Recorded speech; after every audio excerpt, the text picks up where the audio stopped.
मैं आज नेपाल में अंतरिम सरकार की प्रधानमंत्री के रूप में पदभार संभालने पर 140 करोड़ भारतवासियों की तरफ से श्रीमती सुशीला जी को हार्दिक बधाई देता हूं। मुझे विश्वास है कि वे नेपाल में शांति, स्थिरता और समृद्धि का मार्ग प्रशस्त करेगी। नेपाल की पहली महिला प्रधानमंत्री के रूप में सुशीला जी का आना महिला सशक्तिकरण का वह बहुत उत्तम उदाहरण है। मैं आज नेपाल में ऐसे हर एक व्यक्ति की सराहना करूंगा जिसने ऐसे अस्थिरता भरे माहौल में भी लोकतांत्रिक मूल्यों को सर्वोपरि रखा। नमस्कार दोस्तों, मैं गुड्डू चैनपुरिया, रियल न्यूज पे रियल बातों के साथ। तो दोस्तों, नेपाल में हुआ तख्तापलट।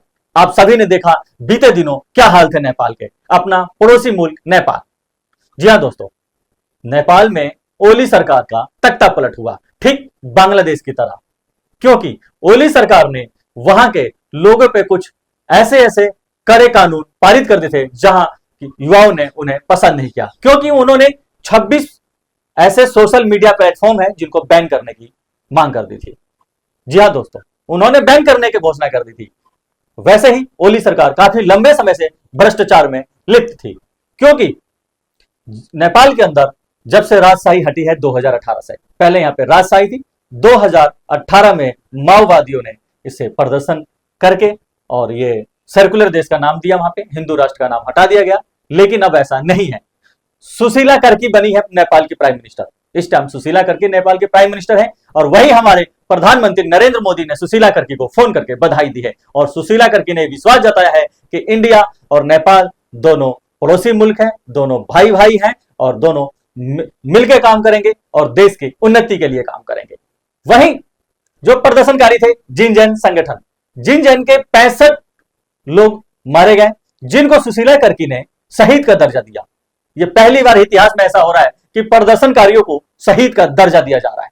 जी हां दोस्तों, शहीद का दर्जा दिया जा रहा है, और वहीं उनके परिवारजनों को 10 लाख का मुआवजा दिया जा रहा है। तो आइए अब जानते हैं कि सुशीला करकी है क्या और कौन है। तो सुशीला करकी जो है नेपाल की पहली महिला न्यायाधीश। जी हां दोस्तों, पहली महिला न्यायाधीश, पहली महिला सुप्रीम कोर्ट की जज रही है सुशीला करकी। इन्होंने इंडिया से पढ़ाई की है, बीएचयू से। जी हां दोस्तों, बनारस की बीएचयू, विश्व हिंदू से पढ़ाई करी है। तो सुशीला करकी आज के डेट में वो प्राइम मिनिस्टर है नेपाल की, और पहली महिला प्रधानमंत्री नेपाल की है। वो पहली महिला प्रधानमंत्री के रूप में उन्हें देखा जाएगा, और महिला के हाथ में इस बार कमान है। वही उन्होंने दोबारा से मांग करी है कि नेपाल हमेशा से हिंदू राष्ट्र रहा है और रहेगा। दोबारा उन्होंने घोषणा करी है कि नेपाल हिंदू राष्ट्र ही है, नेपाल हिंदू राष्ट्र ही है, और इससे इंडिया से संबंध हमारे ठीक होंगे। क्योंकि बीते दिनों ओली सरकार के मौजूदा हालात में इंडिया और नेपाल का जो तनातनी रही, रिश्तों में काफी कड़वाहट आई है। क्योंकि ओली के ऐसे बड़बोले बयान थे कि अयोध्या के राम जी नेपाल में पैदा हुए, वो नेपाली थे, और उत्तराखंड का कुछ हिस्सा नेपाल का हिस्सा है, वो उसे इंडिया का हिस्सा नहीं मानते थे। इससे काफी विवाद चला, क्योंकि ओली ने यह लेटर लिख के बताया है कि मेरी सरकार सिर्फ इन्हीं 2 बातों पे गिरी है, और इसमें इंडिया का हाथ है। ओली यही नहीं चूक रहे हैं, कहीं ना कहीं ओली इंडिया को टारगेट कर रहे हैं।